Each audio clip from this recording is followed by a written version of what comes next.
A palavra nos diz que Deus pode nos dar coragem por meio de provações. Todos passamos por diferentes provações.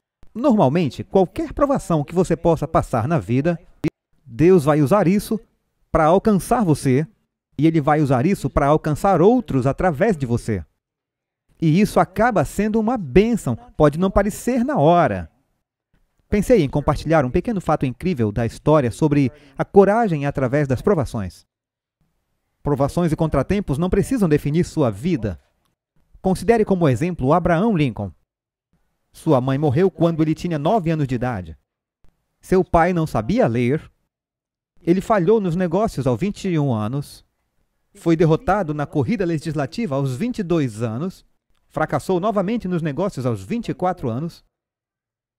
Vencido pela morte de sua namorada aos 26 anos. Ele sofreu um colapso nervoso aos 27. Perdeu as eleições para o Congresso aos 34 anos. Casou-se com uma esposa que lutava com uma severa depressão e mais tarde doença mental.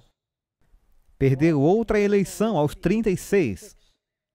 Perdeu a eleição para senador aos 45. Falhou em um esforço para se tornar vice-presidente aos 47. Perdeu outra eleição para senador aos 47 anos. E das cinzas desses fracassos, ele foi eleito presidente dos Estados Unidos aos 52 anos. Libertou 4 milhões de escravos e salvou o país. Às vezes você pensa, eu já falhei tantas vezes.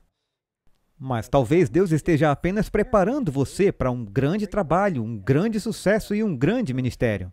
E vemos que isso acaba acontecendo na vida de José. Só uma pequena revisão, porque alguns talvez não tenham lido ou não estavam aqui semana passada. José era o filho primogênito da esposa de Jacó, Raquel, mas ele não era o primogênito. Mas Jacó amava José mais que todos os seus filhos porque ele só queria uma esposa, e essa era Raquel, linda Raquel.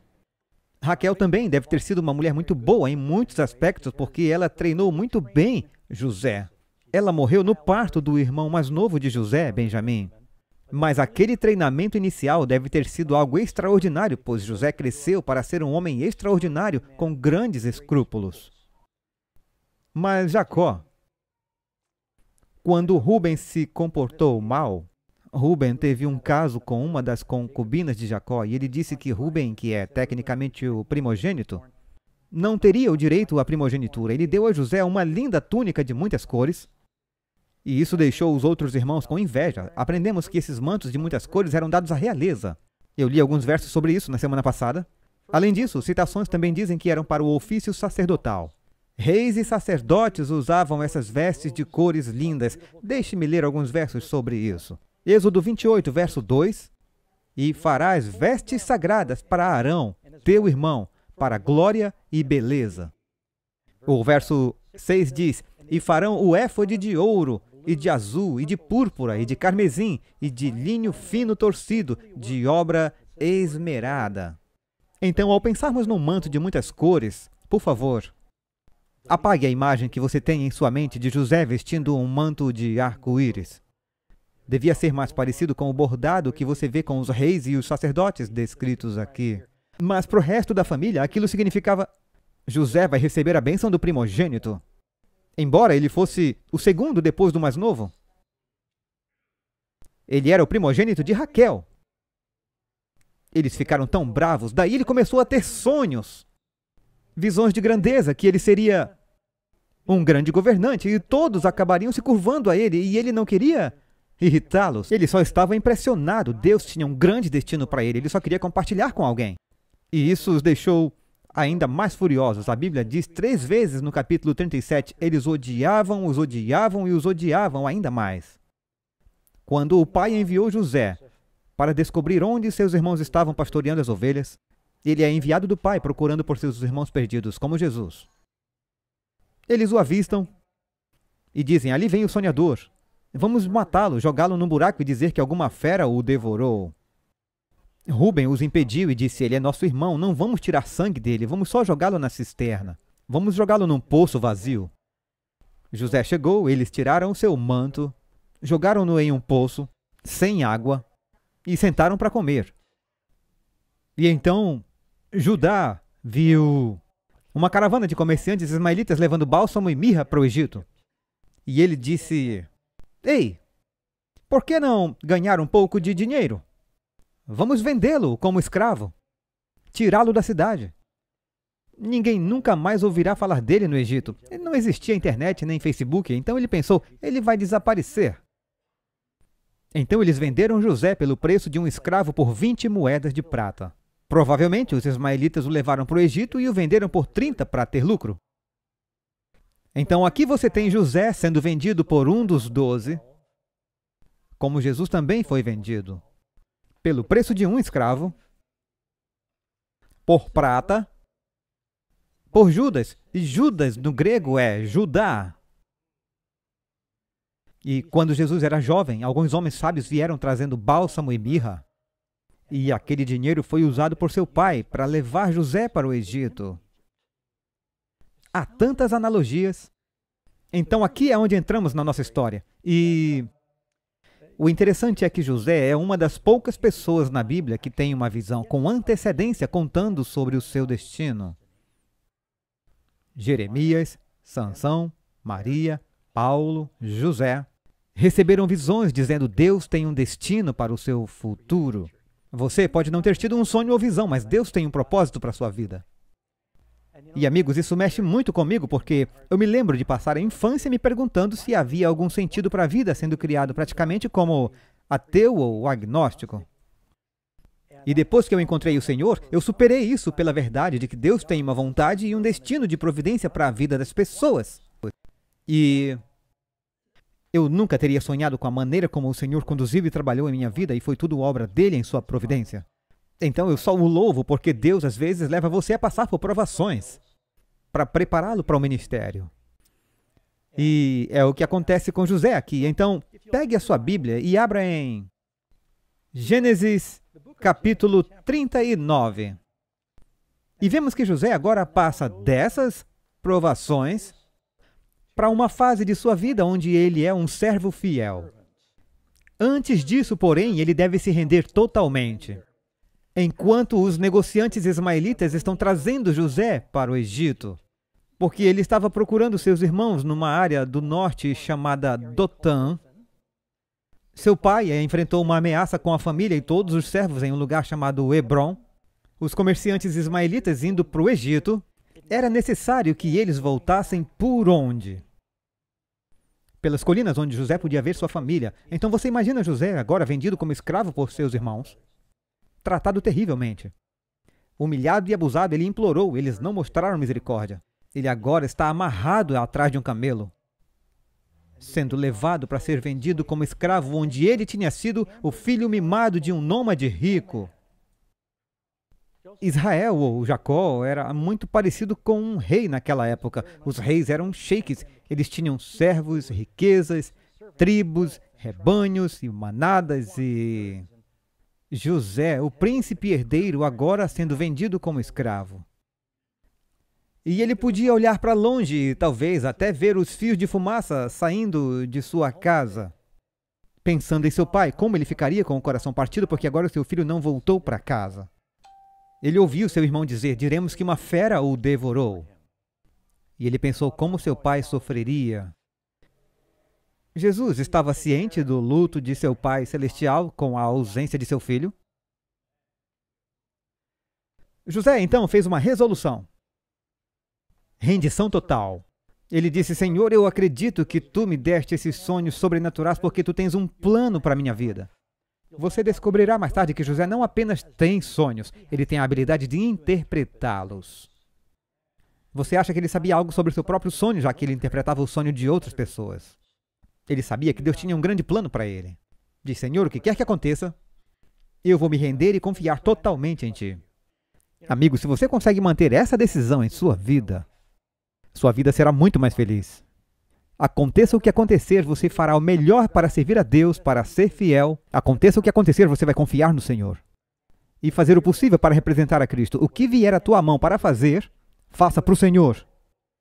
Seja você o que for, faça todas as coisas para o Senhor, onde quer que Ele o tenha colocado na vida. Há uma citação que, na verdade, eu li ontem à noite, daquele lindo clássico chamado Patriarcas e Profetas, que trata dos primeiros dias na Bíblia, no Antigo Testamento, falando sobre José quando ele foi vendido. Diz que a sua alma se emocionou com a grande determinação em provar-se fiel a Deus, em todas as circunstâncias para agir, ao se tornar um súdito do reino do céu. Ele serviria ao Senhor com um coração não dividido. Enfrentaria provações com sua sorte, com coragem e cumpriria todos os deveres com fidelidade. A experiência de um dia tinha sido o ponto de virada na vida de José. Sua terrível calamidade o transformou de uma criança mimada em um homem. Atencioso, corajoso e seguro de si. Ele teve uma experiência radical de despertamento. Às vezes, as pessoas dizem que tiveram que passar pela experiência de Jesus. E José, percebendo que ele estava indo para o Egito, e ele disse, tudo bem, eu vou estar em circunstâncias totalmente estranhas e o único que eu conheço, que sempre está comigo, é Deus. E ele então se submeteu a Deus. E então ele desce para o Egito, e é aqui que você desce para o capítulo 39 de Gênesis, ele se torna o servo fiel aqui. Eu só vou ler os primeiros versos aqui. E José foi levado para o Egito, e então Potifar, um oficial do faraó, capitão da guarda, essa frase, capitão da guarda, aparece várias vezes nessa passagem, que faz com que acreditemos em alguns escritos e comentaristas antigos de que ele, na verdade, tinha a posição de chefe de polícia, também chefe dos carrascos. E então ele tem uma posição poderosa. Agora Deus deliberadamente coloca José em conexão com, aliás, eu não terminei, o oficial de Faraó. O final do verso. Oficial de Faraó, capitão da guarda, homem egípcio, comprou-o da mão dos ismaelitas que o tinham levado lá. Então, o Senhor em seu projeto havia colocado José, ele tinha só 17 anos. A propósito, podemos mapear a vida de José com bastante clareza, algumas idades e datas são dadas. Ele tem 17 anos de idade, ele está no auge da idade adulta o suficiente para ser convocado, mas ainda é muito jovem. E eles o levam para um leilão lá no Egito, onde os escravos eram comprados e vendidos. Ele podia ter sido comprado por qualquer pessoa, mas ele é comprado por alguém que está conectado com o palácio, com o governo, com a ciência, com os líderes. E isso fazia parte do projeto de Deus, porque José fez um curso intensivo de educação. Primeiro ele teve que aprender a língua egípcia. Evidentemente, ele era inteligente, porque ele aprendeu bem rápido. Quando a gente é jovem, isso é fácil. Vocês já perceberam? Uma família de estrangeiros vem para os Estados Unidos e eles têm 3 filhos. As crianças todas falam inglês em 6 meses. E 20 anos depois, os pais ainda estão lutando. Vocês riem porque é verdade. É incrível para mim. Então José aprende muito rápido. E ele percebe tudo ao seu redor. E ele diz, se eu vou ser um escravo, eu vou ser um bom escravo. E mais tarde, uma garotinha foi capturada pelos sírios e vendida para a casa de um general sírio chamado Naaman.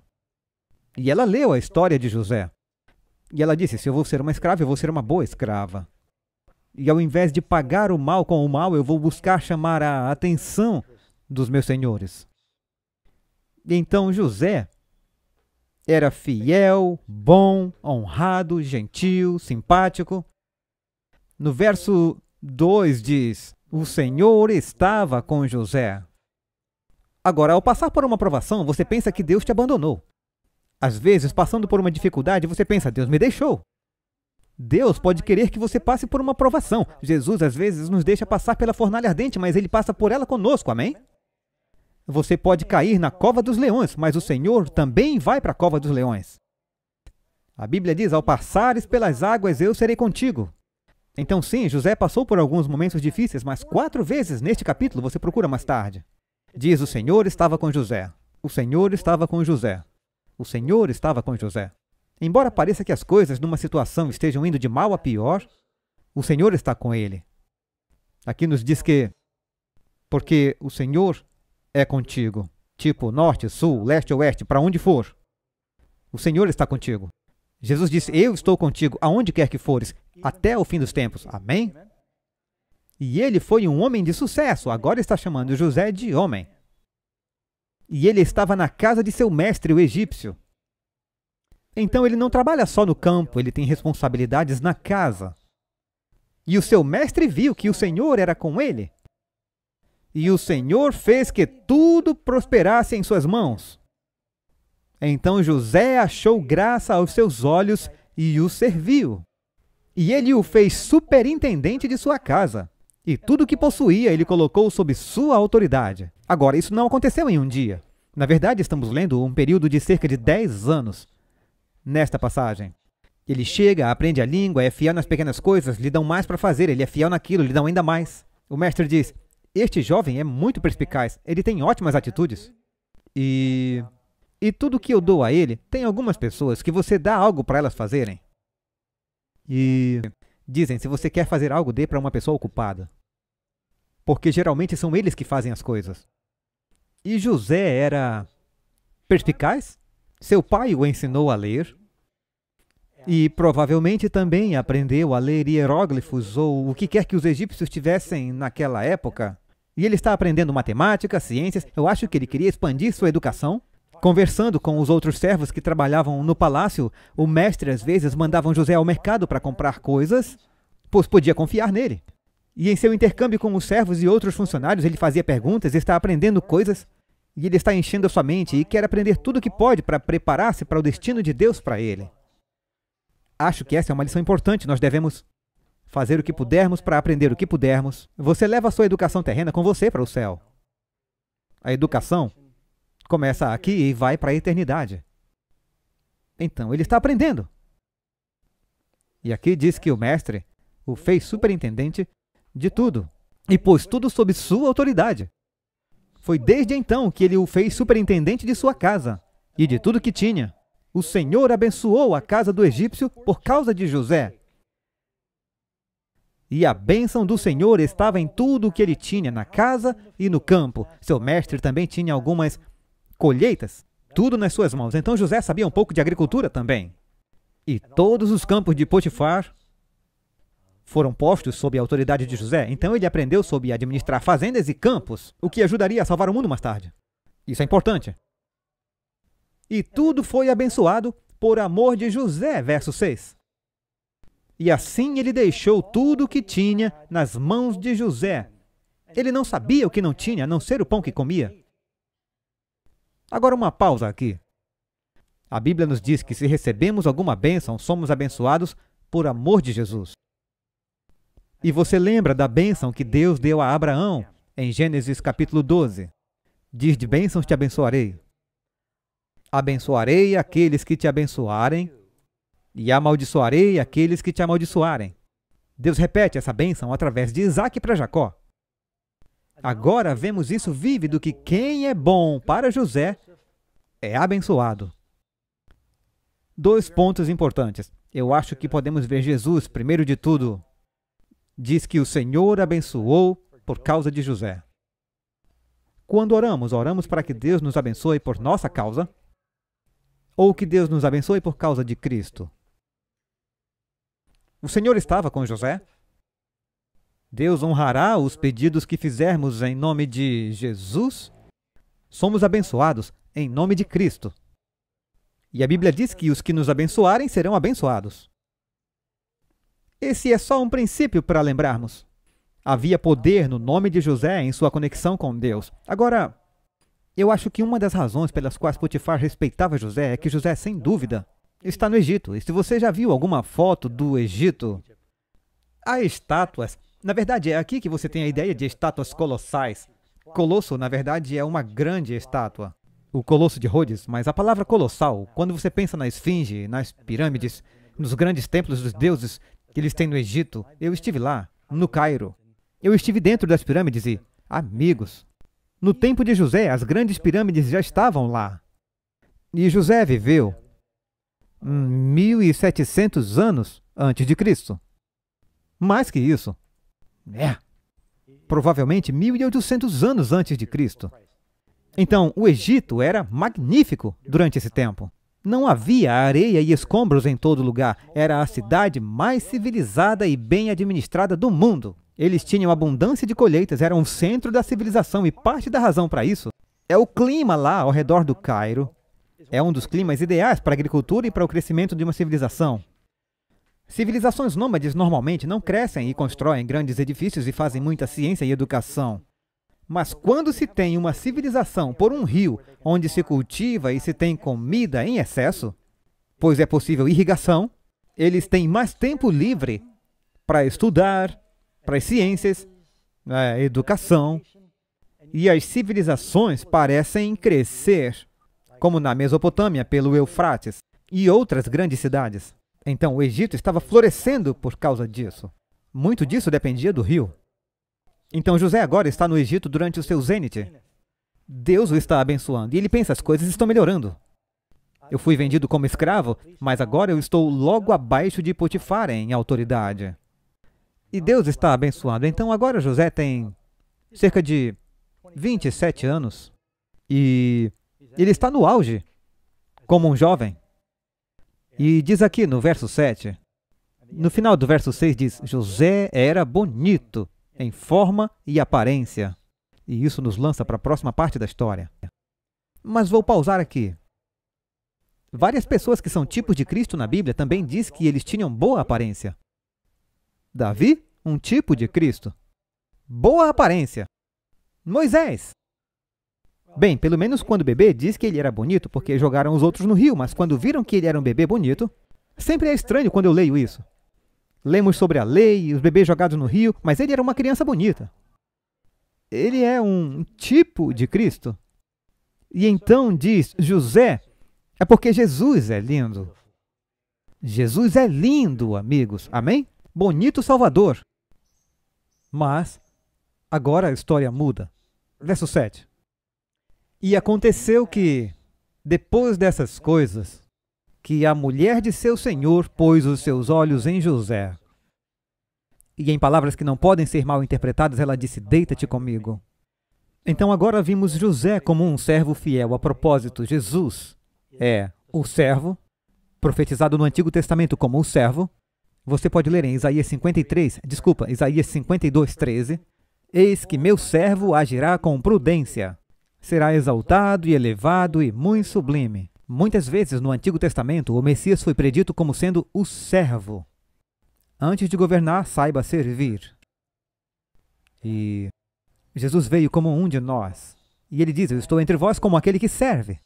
Aquele que deseja ser grande entre vós, seja o servo de todos. Uma das chaves para um cristianismo bem-sucedido e uma igreja bem-sucedida é servir uns aos outros. Portanto, José é um bom servo. Notamos algo mais sobre José em sua qualidade de servo. Nos diz que ele é um servo bem-sucedido, tudo o que ele faz é bem feito. Observe, lendo Marcos capítulo 7, falando de Jesus, Marcos 7:37, e admirando-se sobremaneira diziam, tudo ele faz bem. Tudo o que José toca parece que é abençoado. E quanto a Jesus, o testemunho da palavra é que ele fez todas as coisas bem. Agora, eu não disse ainda o que significa o nome José, que significa adição, adicionar. Jesus não abstrai. Jesus adiciona à sua vida. Alguns dizem, eu quero ser cristão, mas tenho que desistir de tanta coisa. Isso é um mito. É requerido algo para ser cristão? Você pode desistir de algo para ser cristão, pode custar ser cristão, mas paga muito mais do que custa. Foi o que Jesus disse. Cristo diz em Lucas capítulo 18, verso 29.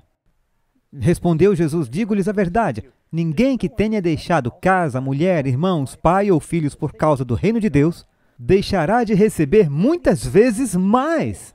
E ele acrescenta, na presente e na futura, a vida eterna.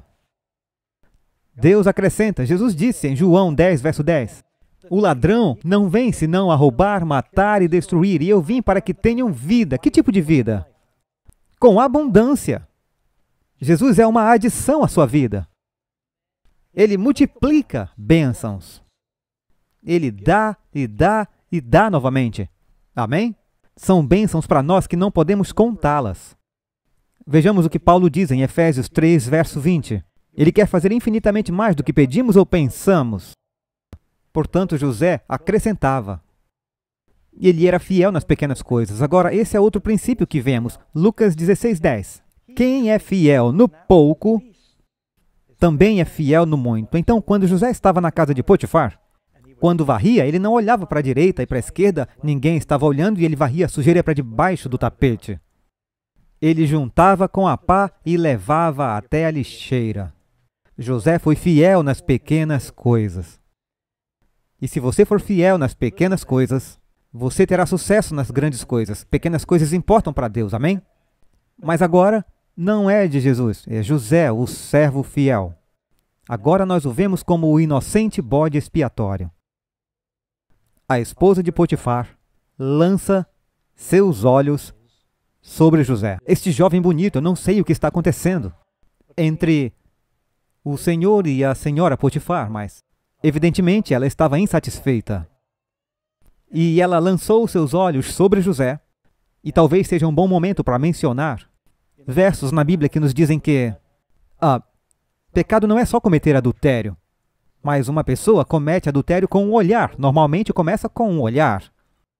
Não é só. Jesus disse, se um homem olhar para uma mulher, ele pode cometer adultério em seu coração. Todos nós sabemos que claramente uma mulher também pode olhar para um homem. Amém? Eu não sei quando vou poder dizer isso novamente, então é melhor eu dizer agora. Nós já sabemos que todo mundo luta contra a tentação. Alguém saudável em algum ponto na vida provavelmente lutou com pensamentos impuros?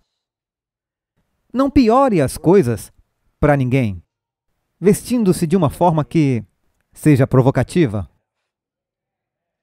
Eu suspeito que a senhora Potifar, quando José estava em casa e seu marido estava viajando a negócios, e ela lançou seus olhos sobre José, que ela estava andando com roupas minúsculas e tenta seduzi-lo.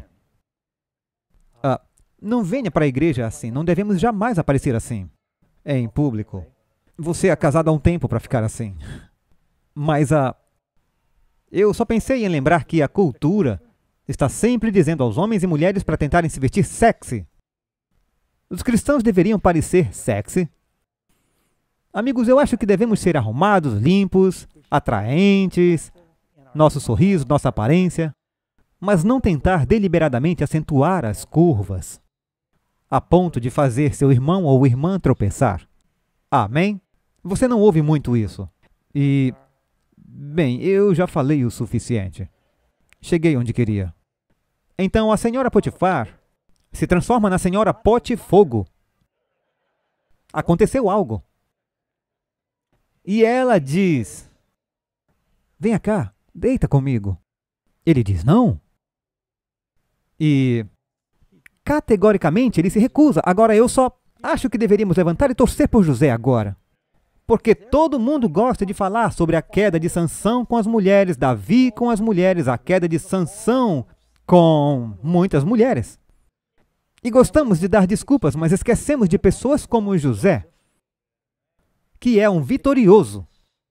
Esquecemos de pessoas como Jó, que disse, eu fiz uma aliança com os meus olhos, por que eu deveria contemplar uma empregada? Há exemplos na Bíblia de pessoas que foram bem-sucedidas. Eu apresento a vocês. Por exemplo, José disse, não, é errado. Ele era um jovem saudável, depois ele se casou e teve uma família. Tá tudo dando certo. E ainda assim ele consegue dizer não, porque ele sabe que é errado. Sua mãe e seu pai, durante seu tempo de influência, o impressionaram com essas verdades. Observe o que diz no verso 8.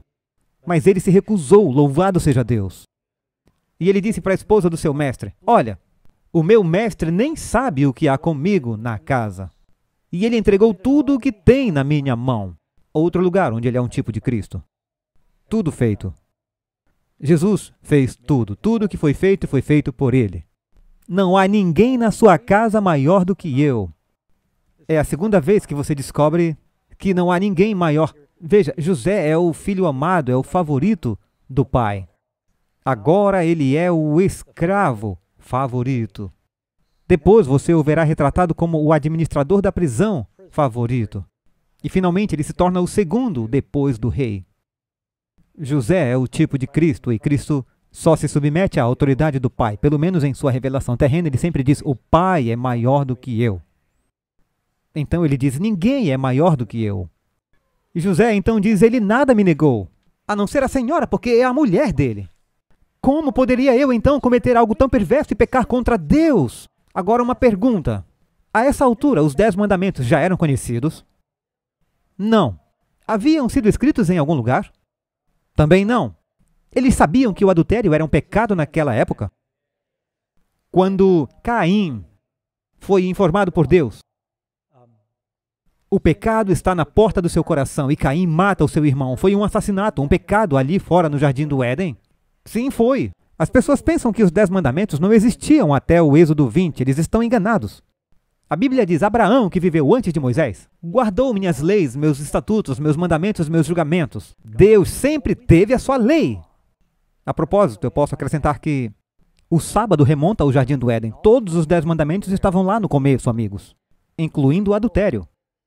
E José disse: como eu posso cometer esse pecado contra Deus? Isso seria desonroso para o meu mestre. Desonroso para Deus.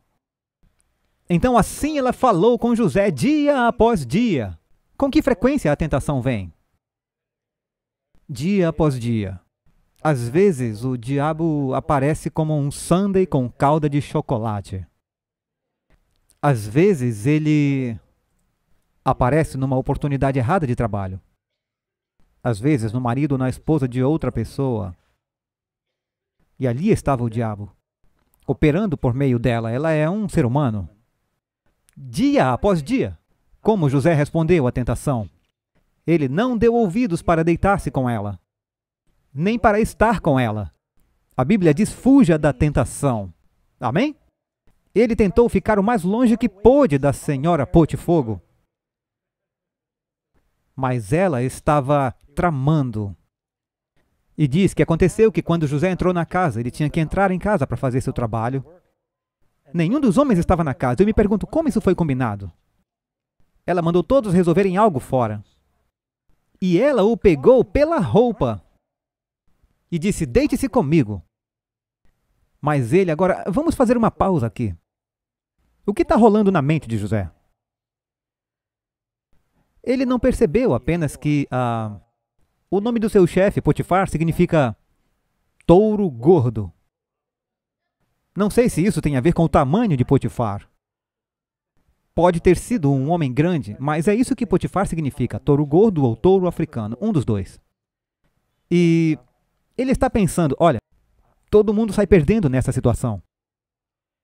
Se eu tentar satisfazê-la e violar minha consciência, quanto tempo isso vai durar? E o escândalo, você acha que pode manter essa coisa em segredo? Sempre se descobre. O diabo tenta você a pecar secretamente, mas depois ele espalha para todo mundo. Não funciona. Ele sabe que esse negócio não vai durar, especialmente num... Ele também lembrou, eu disse que isso voltaria. Ele lembrou que em sua própria família, seu irmão mais velho tentou ter um caso secreto com sua madrasta, Bila, Ruben. E isso o impressionou profundamente. Aquele escândalo trouxe muita dor para a família e ele viu a dor de seu pai. E ele pensou: como eu vou causar essa dor no meu Pai Celestial? E ele pensa: se eu continuar me negando a ela, a vida vai ficar difícil. E se Potifar descobre, eu estou morto. É como se ele estivesse dizendo: o que eu faço? E ele finalmente diz: Senhor, as opções terrenas não parecem boas. Eu vou confiar em Ti e fazer a coisa certa. Às vezes você pensa que não há saída. Faça a coisa certa e confie em Deus. E se você sofrer por fazer o bem, é melhor do que sofrer por fazer o mal. Então ele se recusou a ficar com ela. Ela o pegou e disse: deite comigo. E ele fugiu e correu para fora. Foi quando ela viu que ele tinha deixado a roupa dele na mão dela. Você percebe que José sempre tem problemas com seu manto? Ele deixou a roupa dele na mão dela e fugiu para fora. Ela então percebeu: oh, ele pode contar para o meu marido. Eu preciso arrumar as coisas e fazer parecer que ele começou. Muito conveniente. Tem um ditado, eu acho que não está na Bíblia. Nem o inferno é como uma mulher desprezada. Devia estar na Bíblia, pois é verdade. Quando ele recusa sua tentativa final, essa doeu mesmo. Ela chamou os homens da casa e falou com eles, dizendo: vejam, ele trouxe para nós este hebreu. Notem que eles não são chamados de judeus ou israelitas ainda, porque eles ainda estão sob o comando de Abraão, o hebreu. E é do povo de Éber, os descendentes de Éber, para zombar de nós. Ele veio se deitar comigo e eu gritei em alta voz. Agora ela chama todos os criados para que sejam testemunhas com ela quando o marido dela chegar em casa. E aconteceu que, quando eu ouvi, eu levantei minha voz e gritei. Ele deixou sua roupa comigo e fugiu e saiu. Ela guardou sua roupa com ela até que seu mestre voltasse para casa. Agora é a segunda vez que a roupa de José está sendo usada para cobrir o pecado de outra pessoa. O que cobre o nosso pecado? A Bíblia chama de o manto da justiça de Cristo. Amém? Então ela falou com ele estas palavras, dizendo: o servo hebreu que tu trouxeste para mim veio até mim para zombar de mim. E aconteceu que eu levantei a minha voz e gritei. Ele largou sua roupa comigo e fugiu para fora. Então foi quando seu mestre ouviu as palavras que sua esposa falou com ele, dizendo: teu servo fez isso comigo dessa forma. Sua raiva foi despertada. Agora, eu não acho que Potifar já está casado com essa moça há um tempo. Ele devia saber que ela tinha problemas. E ele observou a fidelidade e a integridade de José por 10 anos agora. Então, quando ela inventou aquela história de que do nada o servo fiel tentou estuprar sua esposa em casa, ele se perguntou se era verdade mesmo, se ele realmente acreditasse. E parte do seu trabalho era executar. Acho que teria sido o fim para José. Mas como ele estava com raiva e tinha algumas dúvidas persistentes, ele o colocou na masmorra.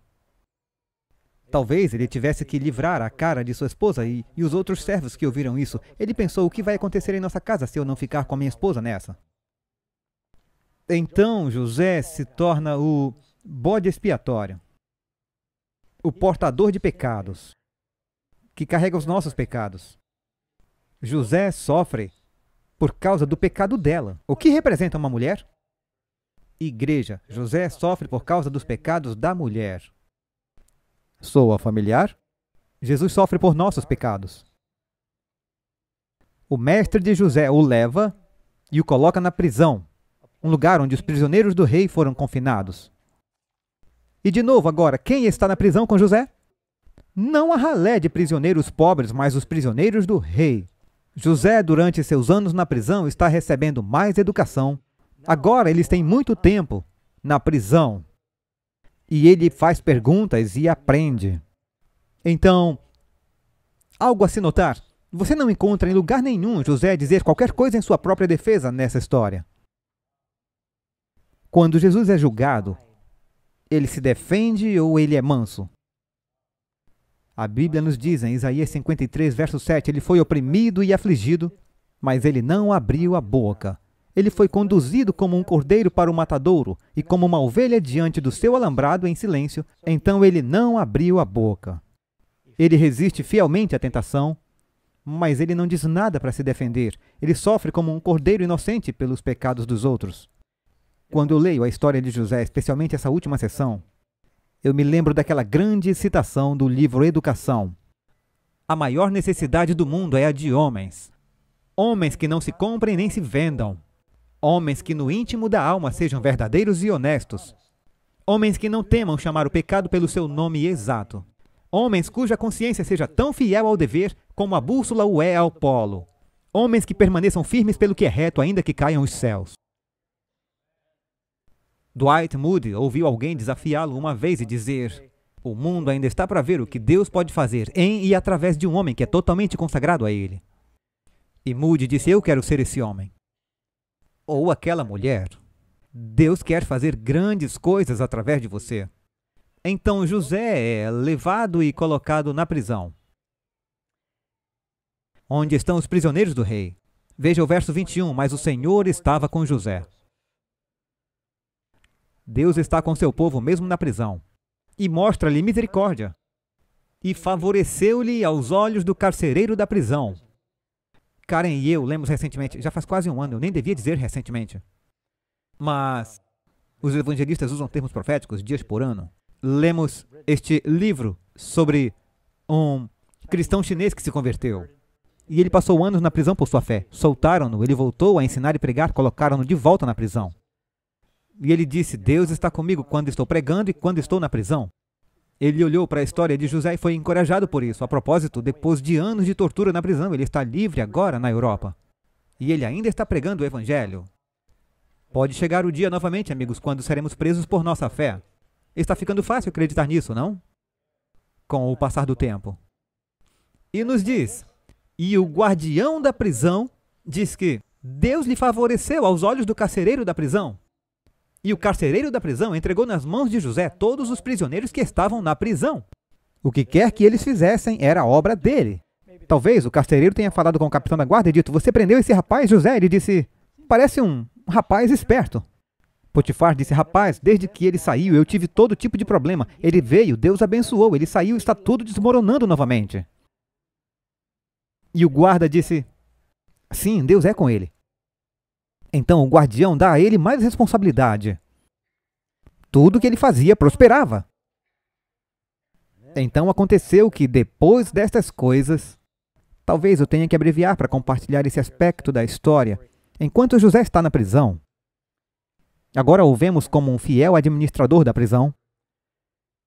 E aconteceu que alguém tentou envenenar o faraó ou algo assim. Pois o faraó estava com raiva e 2 de seus servos. Seu mordomo, que cuidava do que o faraó bebia, era um confidente. Neemias era o mordomo do rei Artaxerxes, o copeiro, e o padeiro responsável pela comida que o faraó comia. As pessoas estavam sempre tentando despachar os reis naquela época com veneno. Então, antes de comer qualquer coisa, eles tinham pessoas que eles tinham que confiar, que cuidava da comida. Talvez o faraó tenha ficado doente. Alguém tentou me envenenar. Eu não sei se foi que eu comi ou bebi. Então ele põe o padeiro e o mordomo na cadeia. E enquanto eles estão presos, José cuida deles. Eles estão esperando um julgamento ou algo assim, e eles têm sonhos nítidos. Numa manhã, José se levanta e pergunta, qual o problema? Nós tivemos uns sonhos, eles parecem sobrenaturais, nós não sabemos o que significa. E José disse, bem, me conte o seu sonho. Deus pode me revelar. O mordomo disse, bem, eu tive um sonho, eu estava espremendo uvas. Eu estou resumindo isso. Espremendo uvas e havia 3 videiras e eu espremia uvas no copo do faraó. E José disse, em 3 dias você será restaurado à sua posição. E ele disse, quando a sua posição for restaurada com o faraó, por favor, apele por mim. Eu fui sequestrado de casa e eu não fiz nada de errado e estou definhando aqui. Sim, com certeza, eu vou lembrar de você. E o padeiro disse, foi uma boa interpretação, eu também tive um sonho. E eu estava carregando várias comidas na minha cabeça e eu tinha 3 cestas. Os corvos vieram e comeram a comida das cestas. O que significam esses sonhos? José disse, me desculpa, mas em 3 dias você será enforcado em uma árvore. 3 dias depois, o faraó faz aniversário. E ele restaura o mordomo de volta ao seu trabalho. E o padeiro, eu acho que eles descobrem que o padeiro tentou envenenar o faraó ou houve alguma intriga. Ele é morto e pendurado numa árvore. Agora, era Jesus na cruz? Quer dizer, essa foi a pior prisão, a de Cristo, ser preso e algemado numa cruz. Na cruz ele está ladeado por 2. E um vive e o outro não. O que José diz, lembre de mim. O que o ladrão diz para Jesus, lembre de mim, quando entrares no teu reino. É interessante também que o outro, o padeiro que está preso com José, diz que no aniversário de Faraó, ele menciona esse evento, ele perde sua cabeça. Na Bíblia, João Batista, que é o tipo de Cristo, perde a cabeça no aniversário de Herodes. Só para comparar toda a história do Evangelho envolvida aí. E agora, 2 anos se passam. E diz que eles não lembraram de José. Mas agora o faraó tem sonhos. Ele não consegue dormir. E ele tem 2 sonhos nítidos, um com 7 vacas gordas e vigorosas pastando pelo Nilo. E então em seu sonho 7 vacas magras aparecem. Daí ele sonha com 7 grãos gordos que saem da terra, cheios de espigas, e 7 espigas magras sobem, e as vacas magras e as espigas magras devoram as gordas, mas não engordam. O faraó sabe que é um sonho sobrenatural, perturba-o e o acorda 2 vezes. Convoca os sábios e os astrólogos para contar-lhe o significado do sonho. Eles ouvem e ficam totalmente confusos, eles não sabem o que isso significa. O mordomo está ali ouvindo tudo e ele diz ao faraó, posso fazer um comentário? Majestade, Hoje eu me lembrei dos meus erros.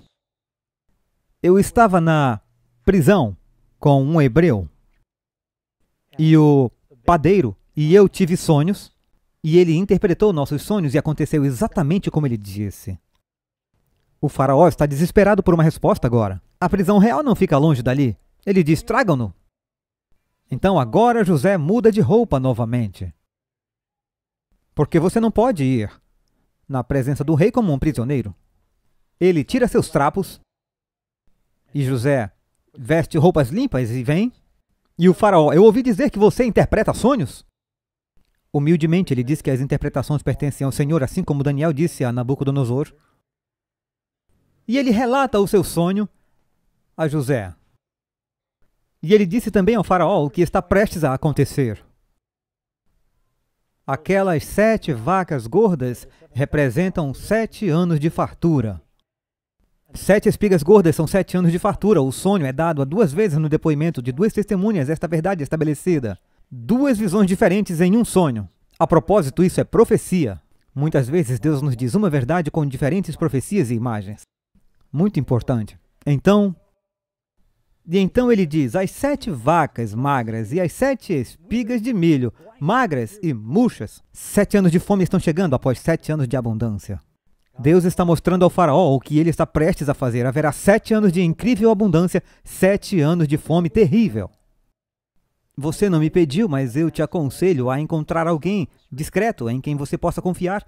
Coloque sobre a terra, separada durante os anos de abundância, para sustentar o país durante os anos de fome. Deus está mostrando ao faraó que ele pode ser um salvador. O faraó, seus sábios e toda a sua corte estão ali ouvindo o rapaz e olhando para ele. E o faraó diz a José, você não se importa de sair da sala só por um minuto? E ele pergunta ao mordomo, o que você tem a dizer sobre esse jovem? Ele estava no comando da prisão e tudo que ele fazia prosperava. Agora ele chama Potifar. O que você me diz sobre ele? Tudo que ele tocou foi abençoado. Eu não tenho certeza, mas eu acho que a minha esposa o acusou falsamente. Ele é um bom homem. E todos ficam impressionados. Ele traz José de volta e diz, tanto quanto Deus te revelou isso, claramente, você está cheio do Espírito. O que a palavra Cristo significa? Ungido com o Espírito. Então o faraó diz, eu vou colocar você sobre... Agora estou no capítulo 41. José muda de roupa e o faraó diz, eu vou colocá-lo sobre toda a terra. E nada do que for feito em todo o país será feito sem você.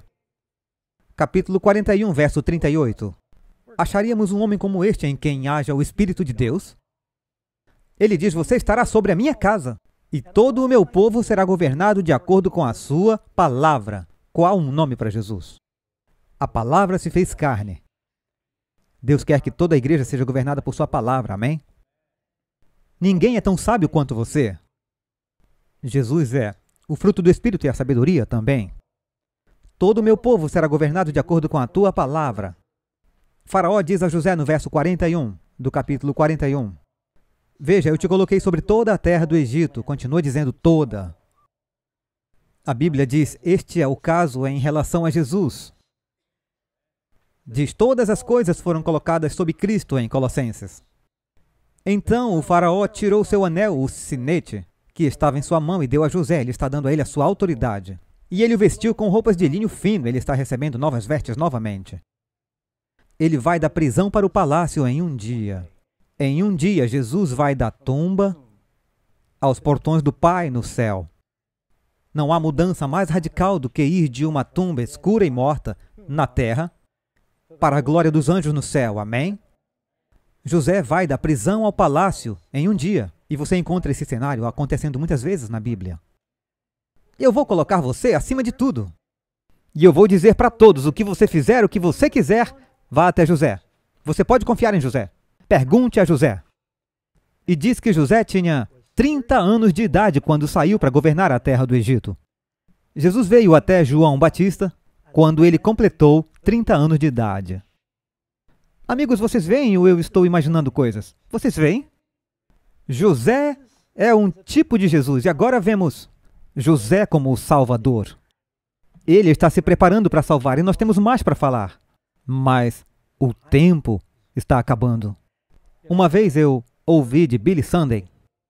Ele foi para uma cidade, ele foi um evangelista famoso, foi um famoso astro do beisebol. Desistiu de uma carreira próspera no beisebol para se tornar um pregador. Foi fortemente convertido, livrou-se da bebida e viveu seus dias como um grande pregador, um pregador muito dramático. E ele falou sobre Nabucodonosor enlouquecendo. Billy Sunday ficava de quatro e rastejava. E ele ia para a cidade e orava pelas pessoas.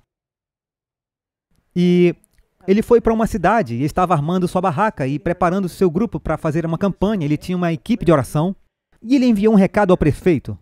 Eu quero fazer uma oração especial pelo povo em sua cidade, que precisa ser salva. Você tem uma lista que possa me enviar? E ele ficou surpreso quando o prefeito lhe enviou a lista telefônica da área. Ele disse, eu penso que você vai achar a lista adequada das pessoas que precisam ser salvas. Porque todos precisamos de um Salvador, amém? José acaba alimentando o mundo com o pão da vida. Jesus é aquele pão que desce do céu e ele quer salvar você. Quando José estava sendo vendido para o Egito, ele fez uma consagração total de sua vida. E então Deus foi capaz de fazer coisas notáveis através dele. Talvez você não tenha confiado totalmente ao Senhor a sua vida. Ou como José, você pode estar passando por provações e se perguntando se Deus te abandonou. Você pode vir a Jesus a qualquer momento e Ele estará com você. Seja como um escravo ou como um prisioneiro, Deus pode estar com você durante suas provações. Talvez por uma doença agora ou alguma luta. Mas você precisa de Deus com você, amém? E há alguns que talvez nunca tenham convidado Jesus para os seus corações. Nós sabemos que há pessoas assistindo e o Espírito Santo falou com você e Ele quer te salvar dos seus pecados. José foi um salvador do mundo. Jesus é o salvador do mundo. Vamos orar. Pai do céu, nosso amoroso Senhor, nós te enxergamos nas sombras da história de José. Vemos como tu carregaste os pecados dos outros. Estamos cobertos por teu manto de justiça. Vemos, Senhor, a santidade na pureza da vida de José. Vemos a pureza de nosso Salvador. E, Senhor, oramos para que tu nos salve de nossos pecados. Nos alimenta com o pão da vida. Eu oro para que tu estejas com cada pessoa, Senhor. Derrama teu Espírito sobre a congregação e os que estão assistindo. Ajuda-nos a sermos verdadeiros cristãos no caráter e fiéis. Te agradecemos, oramos em nome de Jesus. Amém.